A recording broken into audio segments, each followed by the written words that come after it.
Que el Señor les continúe bendiciendo, amados amigos, amados hermanos en la fe. Estamos muy contentos y agradecidos con el Señor por esta oportunidad que nos permite de llevar el mensaje de su palabra, ya sea a través de cánticos, a través de versículos, a través de mensajes o cápsulas bíblicas. Estamos muy agradecidos con el Señor. Hace unos meses, a finales de octubre, comencé a planificar, ¿verdad? Lo que iban a ser pues las fiestas de Navidad. Es un tiempo en el que muchas veces nos ajetreamos por los regalos, por la ropa, por todas las cosas que tenemos que hacer y realizar. Y desde finales de octubre comencé a planificar qué era lo que iba a hacer durante las Navidades, ¿verdad? Y como la Navidad es Cristo, pues yo quería trabajar con un verso mesiánico cada día, ¿verdad? Que hablara de Jesucristo antes de su venida.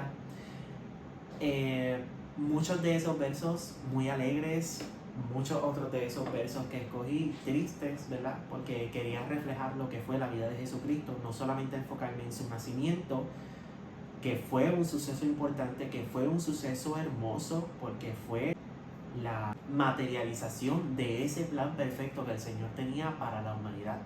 Poderoso es el nombre de Cristo. Pero yo quería durante todos los días del mes de diciembre hasta el día de Navidad, pues tener un verso mesiánico y que abarcara desde el inicio de la vida de Jesucristo hasta el final de la vida de Jesucristo. Porque la historia de Jesucristo es una historia que es agridulce. Es dulce porque Cristo tomó nuestro lugar, pero es agria por la misma razón, porque Cristo tomó nuestro lugar, aleluya. Y tuvo que pasar por muchas vicisitudes, tuvo que pasar por muchos problemas, tuvo que pasar por muchas pruebas. Dice la palabra del Señor que Él fue tentado en todo.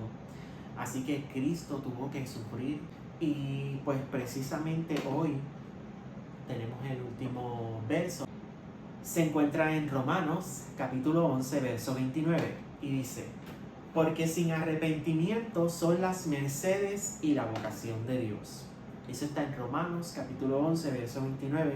Y para esta pequeña reflexión quise ponerle por título la vocación de Dios. Si vamos al libro de Génesis, en el capítulo 22, en el verso 18, vamos a ver que el Señor hizo una promesa a uno de sus siervos. Aleluya. Abraham fue un hombre ilustre de la palabra del Señor. Se nos dice que Abraham fue llamado amigo de Dios por la fe que Abraham tuvo en Dios. Y esa fe fue llevada, se convirtió en obras. Esa fe se convirtió en obediencia. En Génesis 22, 18 dice: en tu simiente serán benditas todas las naciones de la tierra, por cuanto obedeciste mi voz.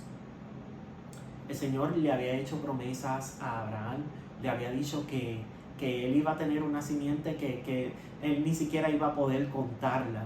Y esto fue un poco difícil para Abraham de creer, de que en su vejez él iba a tener hijos, de que en su vejez él iba a tener simiente, pero así fue y el Señor cumplió esa promesa en la vida de Abraham.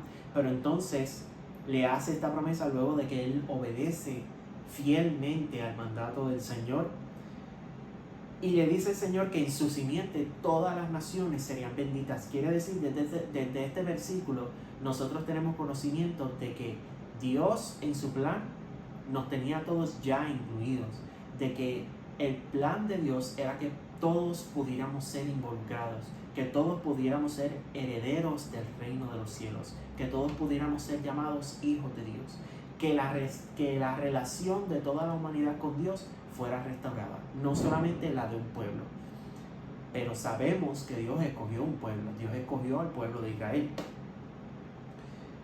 Así que cuando vemos a Jesucristo venir a la tierra, cuando vemos el caminar de Jesucristo, su primer objetivo fue llegar al pueblo escogido, al pueblo de Israel, a los judíos.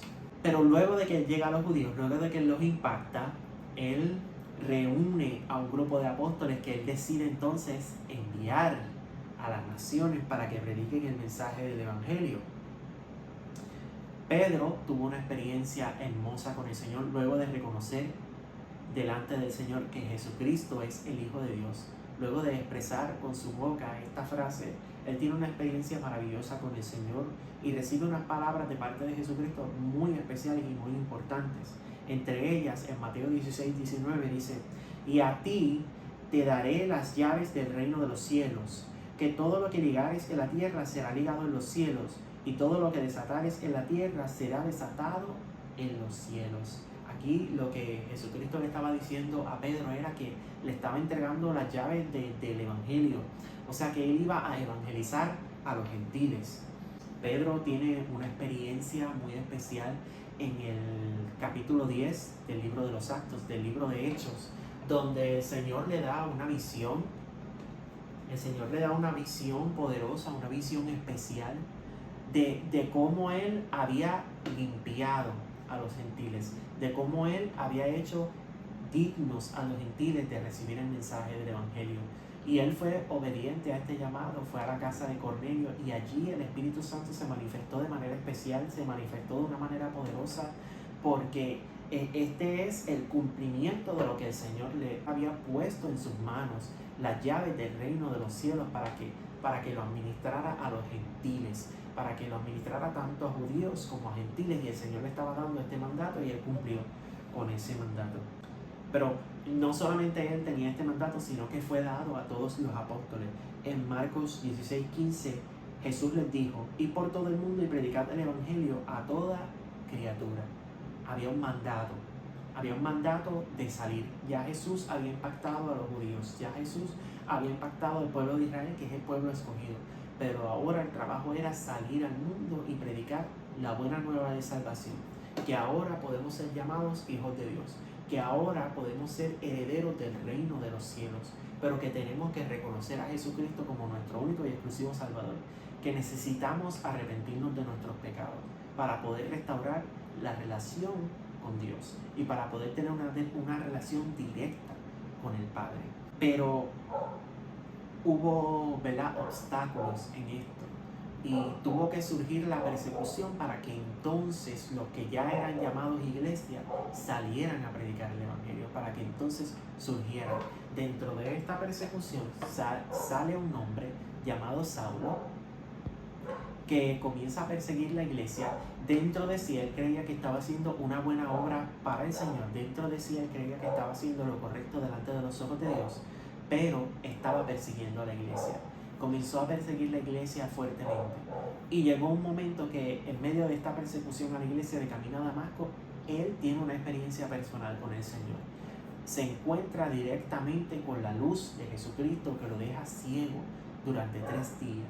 Y allí, esperando en Damasco, porque recibió instrucciones del Señor de esperar en Damasco, allí esperando en Damasco, fue visitado por un siervo del Señor. En Actos 9:15 nos dice que el Señor le dijo a este siervo, a Ananías: ve, porque vaso escogido me es este, para que lleve mi nombre en presencia de los gentiles y de reyes y de los hijos de Israel. Y esto fue impactante para Ananías, porque Ananías tenía conocimiento de que este hombre era un perseguidor de la iglesia, pero el Señor le estaba diciendo que tenía que tener una conversación importante con este hombre, tenía que encontrarse con él, porque lo iba a utilizar, porque iba a transformar su vida, porque siervo escogido de él. Así que Ananías obedeció al mandato del Señor, se allegó hasta Pablo, allí le administró la palabra, allí Pablo recibe el bautismo en el Espíritu Santo, y Pablo comienza a predicar el Evangelio a los gentiles, comienza a cumplir con la encomienda del Señor, con este plan del Señor de incluir a todas las demás naciones dentro de esta, ¿verdad?, dentro de esta salvación, dentro de esta heredad. Ahí es cuando llegamos a la carta a los romanos, porque Pablo comienza a realizar viajes misioneros, y aparte de estos viajes misioneros, Pablo comienza a predicar a las iglesias y comienza a enviar epístolas, y una de las epístolas que él envía es a los romanos. Y ¿verdad?, me quiero enfocar en el capítulo 11. Es un capítulo muy especial que habla de redención, de restitución y de restauración, pero en este caso esta redención, restitución, restauración no está dirigida hacia los gentiles, sino que está dirigida hacia el pueblo de Israel. Dice la palabra del Señor que el pueblo de Israel tuvo que ser cegado para que nosotros pudiéramos recibir la luz de Cristo. que sus corazones fueron endurecidos para que nosotros pudiéramos recibir al Señor. Dice la palabra del Señor que Cristo vino a los suyos, pero los suyos no le recibieron. Los suyos no lo aceptaron, los suyos no quisieron aceptar que Él era el Mesías, porque ellos estaban esperando un guerrero, estaban esperando otro tipo de Mesías, otro tipo de salvación. No habían entendido completamente que la salvación iba a venir de esta manera, que la salvación iba a venir a través de una persona humilde, a través de una persona mansa, a través de una persona que nació en pobreza, que no era un rey quizás aquí en la tierra, pero es el rey de reyes y señor de señores, pero ellos no pudieron ver eso, fueron cegados. Y nosotros, las demás naciones, pudimos ver eso, pudimos recibir eso, pudimos entrar dentro de esa restauración, porque aparte de que nuestros pecados son lavados por la sangre de Cristo, aparte de que Él tomó nuestro lugar en la cruz del Calvario, fuimos incluidos dentro de este plan. Para esto era la obra del Señor. También era para esto, para que pudiéramos ser incluidos dentro de este plan magnífico. Así que vemos en Romanos capítulo 11 que Pablo está aclarándole a los romanos que hay salvación también para el pueblo de Israel, que hay salvación también para los judíos, que hay salvación también para el pueblo del Señor que una vez lo rechazó. Para ellos hay restitución. Y hace una hermosa comparación del pueblo de Israel con un árbol de oliva, y una comparación de los gentiles con un injerto a ese árbol de oliva. Y habla de restauración, es un capítulo hermoso. Y entonces es cuando llegamos al verso 29, que me ministró de manera muy especial. En el momento que estaba meditando qué hacer durante estas Navidades, en ese mismo momento me ministra este verso, y ya desde ese momento yo sabía que este iba a ser uno de los últimos versos, ¿verdad? Para culminar esta hermosa travesía a través de las Escrituras, esta hermosa travesía a través, ¿verdad?, de toda la historia de la palabra del Señor, que nos va anunciando cómo iba a ser la venida del Mesías, y que nos va dando muchas cosas específicas para nosotros entender que Jesucristo verdaderamente es el Mesías, que Jesucristo verdaderamente era el que venía para salvar. Poderoso es el nombre del Señor. Y llegamos a este verso que dice: porque sin arrepentimiento son las mercedes y la vocación de Dios. Es decir, que Dios no se arrepiente de tener misericordia y no se arrepiente de su vocación. Y eso me impactó mucho, la vocación de Dios. ¿Cuál es la vocación de Dios? Porque siempre que mencionamos la palabra vocación, la relacionamos con la palabra profesión. Entonces quise buscar algunos sinónimos de la palabra vocación: inclinación, afición, preferencia, proclividad, tendencia, aptitud, gusto. Sabemos que cuando una persona tiene vocación es porque siente gusto por lo que hace. Una persona que es profesional tiene la preparación para hacer algo, pero no todo el que es profesional siente gusto por lo que está haciendo. Ahora, una persona que tiene vocación puede ser profesional en lo que hace y siente gusto por lo que hace, siente placer por lo que hace, siente pasión por lo que hace. Entonces vemos que aquí la palabra del Señor nos dice que Él no se arrepiente de su vocación. Y luego nos preguntamos, ¿cuál es la vocación de Dios?